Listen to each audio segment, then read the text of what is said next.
This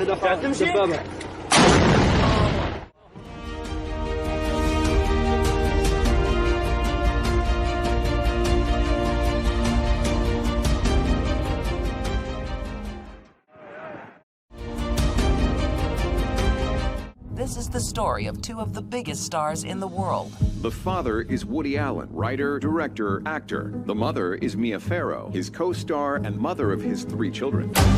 Mia reportedly has a video of their daughter Dylan explaining how Allen molested her. In HBO's documentary series, Allen v. Farrow, filmmakers Kirby and Amy Ziering chronicle Dylan Farrow's allegations that her father molested her at the age of 7. We have put forward a 4-part series with evidence, with eyewitnesses, with corroboration, with testimony, with police reports, with drawings and diagrams. I mean, this is not something we spun or yarned. According to the documentary, Dylan Farrow's molestation allegations were central in the custody battle between Woody Allen and Mia Farrow in the New York State Court in 1992.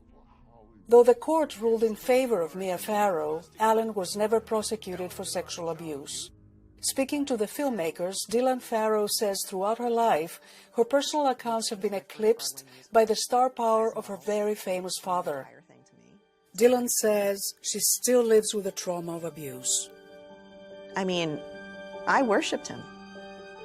He was so funny, and he made me feel so special.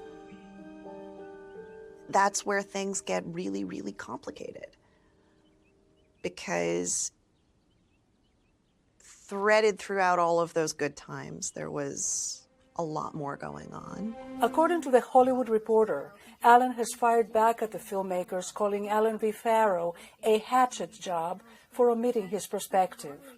The filmmakers told VOA that Allen declined to be interviewed. We would have welcomed an interview with him.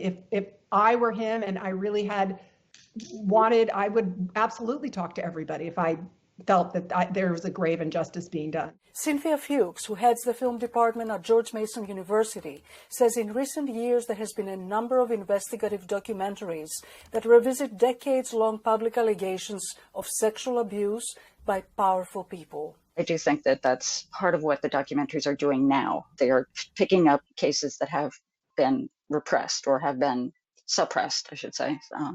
And in that sense, they're important. A good example, she says, are Kirby and Amy Ziering's previous exposés. The 2012 Oscar-nominated documentary, The Invisible War, about systemic rape of women in the military, was watched at the time by members of Congress and Secretary of Defense, Leon Panetta, who subsequently made policy changes of rape prosecution in the military. The pair's 2015 Oscar-nominated film, The Hunting Ground, opened up the conversation of sexual assault on college campuses. More recently, Fuchs says, the documentary Surviving R. Kelly, which features a number of women making allegations of abuse against the famous musician, Robert Kelly, prompted investigations of Kelly, who now faces sex-related charges. The documentary Untouchable, The Rise and Fall of Harvey Weinstein, renewed the Harvey Weinstein sexual abuse allegations. The disgraced film producer has been sentenced to 23 years in prison for rape and sexual assault. I'm all for consequences culture. This movement to have people more accountable for their actions, I think is a really good and healthy one. Kirby says documentaries on sexual abuse, such as Allen v. Farrow and others, are informing the #MeToo movement. It gives solace, it gives support to other survivors who may or may not choose to speak up, adults and children. Penelope Poulou, VOA News, Washington.